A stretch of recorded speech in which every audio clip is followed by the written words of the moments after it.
Hello friends, in this video we will talk about glycogen metabolism. So we will see introduction, glycogenesis and genolysis and applied aspect. So what is this glycogen? First of all, we will see little about the chemistry of glycogen. So it is a polymer of the glucose with 1,4 and 1,6 alpha units. It is very easy to remember glycogen. So if you might have recollected the amylose, in amylose I told you that amylose also having 1,4 alpha linkage, right? Amylose also having. Have we come across one more carbohydrate with this 1,4 alpha linkage? Let me know your answers in the comment section. The question is, have you heard any other carbohydrate with 1,4 alpha linkage? Let me know your answers. And 1,6 alpha, this we have seen in the amylopectin, okay? And the isomaltose also. The isomaltose also having the 1,6 alpha units. This is very important. Now, glycogen metabolism, it occurs in the liver, okay? Glycogenesis, as we know. What is glycogenesis? Remember always, genesis means formation.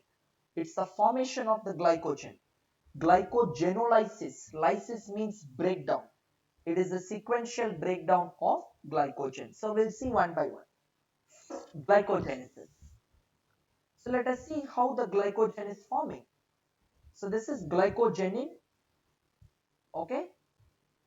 And here we can see now glycogen synthase, UDP with this unit to just simply UDP. We are getting an extra branch of the glycogen.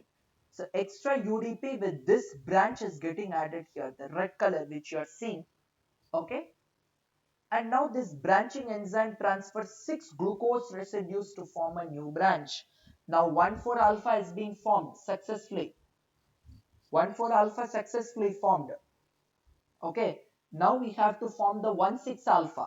For that we will take one more set of this. Okay. What we will do? Here we will cut this part. We will cut this part over here, which I am showing with my cursor. We will cut this part and add it here. This will become 1,4 here and the 1,6 alpha here. So two linkages are going to be formed.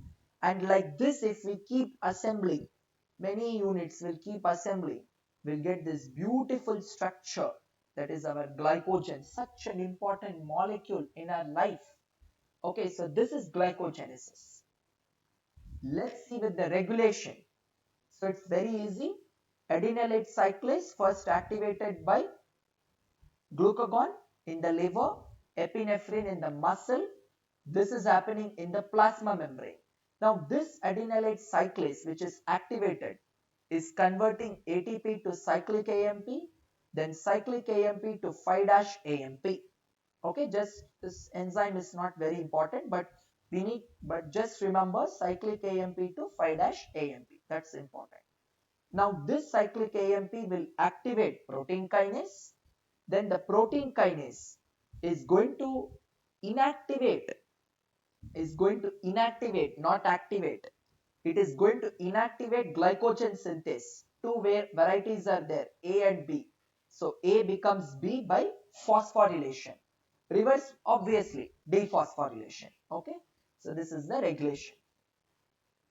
Now glycogenolysis. Let us see. See now glycogenolysis. Now, okay, glycogen formed, obviously it has to be breakdown. We need to use it for our daily activities, right? So how we are able to start for such a long time is because of this beautiful molecule glycogen. We are getting energy for 12 to 18 hours, right? Imagine such a long period without eating, right? Now, so let us see with the glycogenolysis. So this is the glycogen. As I told you, 1,4 and 1,6 alpha linkage. Now we are going to break down this glycogen. It's very interesting. Let's explore. Okay, so glycogen phosphorylase enzyme.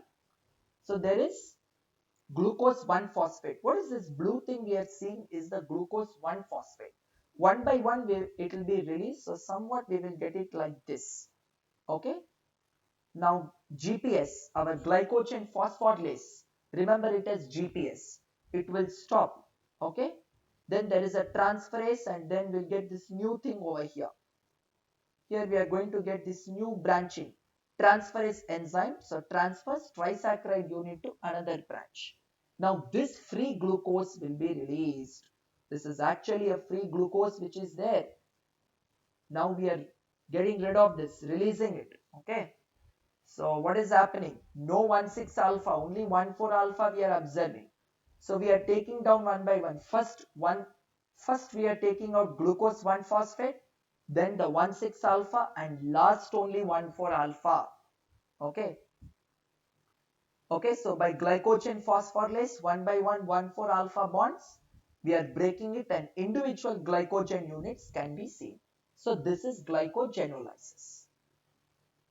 Now the regulation, glycogen to glucose 1-phosphate. Same thing as I told before. Okay, here you can see, compare with this step. I told you glycogen synthase A to B, phosphorylation, reverse, dephosphorylation. Same rule applies here. Glycogen to glucose 1-phosphate, phosphorylation. See, we are adding phosphate group. Reverses dephosphorylation, that's all. So what are the inhibitors? Let's remember mainly glucose 6-phosphate and ATP. Stimulators, in place of T, just put M. That's all. So AMP. From the muscle, calcium and cyclic AMP. What will be the stimulator? Glucose 6-phosphate. It was inhibiting forward step. Reverse step is stimulating. It is stimulating the reverse step but inhibiting the forward step. Glucose 6-phosphate. Remember, here it is red and here it is blue.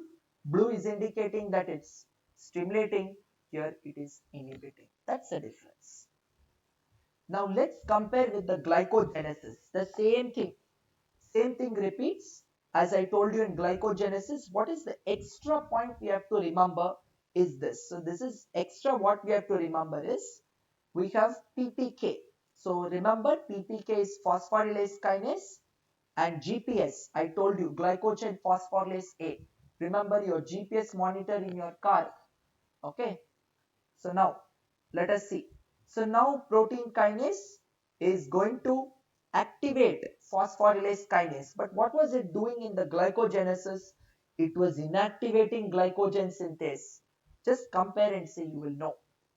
So phosphorylase kinase was activated. Okay. Right? The reverse was dephosphorylation, obviously. The same thing we can see. Glycogen phosphorylase is inactivated. Okay, just like glycogen synthase, which was inactivated in the glycogenesis. So glycogen phosphorylase, as usual, like glycogen synthase, A and B. So B to A, here extra phosphorylase kinase in active state will be there. Okay, that is important point. Now applied aspect, this is very important. Glycogen storage diseases. So we have type 1A, 1B, 2, 3, 4. So 1 to 7 types of glycogen storage diseases. Here 1A and B. Let us see, 1A is more important for us. That is 1 Gaiax, 2 is Pompis, 3 is Coris, A is Anderson's, 5th is McArdle's, 6th is Hers, and 7th is Taruis. So 1 Gaiax, this is very important. It is glucose 6-phosphatase. Okay. So what was it catalyzing? What was it catalyzing? This glucose 6-phosphatase. Let me know your answers in the comment section. What is this glucose 6-phosphatase going to catalyze? We have seen this in one important pathway. Please recollect it. Okay. Now, clinical features: fasting hypoglycemia and hepatomegaly. What is hepatomegaly? Enlargement. If the liver is like this, it has become like this. It enlarged. Okay. Pompis. This is lysosomal maltase. Okay. And what happens? There is more glycogen. Remember, all of them, in all the diseases, glycogen is more. But what is extra important we have to remember? That is early death because heart is affected. Okay. Heart and muscle are affected. This is important. And in Coris disease, this is debranching enzyme.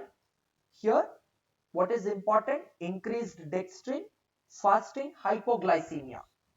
And remember, once again, in all of them, apart from increased glycogen reserves, there will be hepatomegaly, hypoglycemia will be common. Here important is increased dextrin. In Cody's disease, increased dextrin is important because it is limit dextrinosis. And amylopectinosis, that is the Anderson's disease, branching enzyme. It's opposite of type 3 where we saw debranching, here branching. So here we can see very important feature, hepatosplenomegaly. Key feature is this. Then the McArdle's disease. Please remember, McArdle's and Hurst's disease is due to glycogen phosphorylase, but the location is important. McArdle's, remember M for muzzle.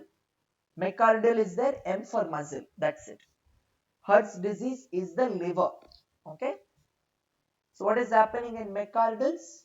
We are having exercise intolerance. In Hurst's, we are seeing the hepatomegaly, same feature. Okay, and Tarvis is phosphofructokinase, very important. And here hemolytic anemia is important. In Tarvis disease, hemolytic anemia is important. So these are the glycogen storage diseases. References from where I took the images. Okay, so that's it, bringing us to the end of the video. So thank you so much. I will see you in the next video.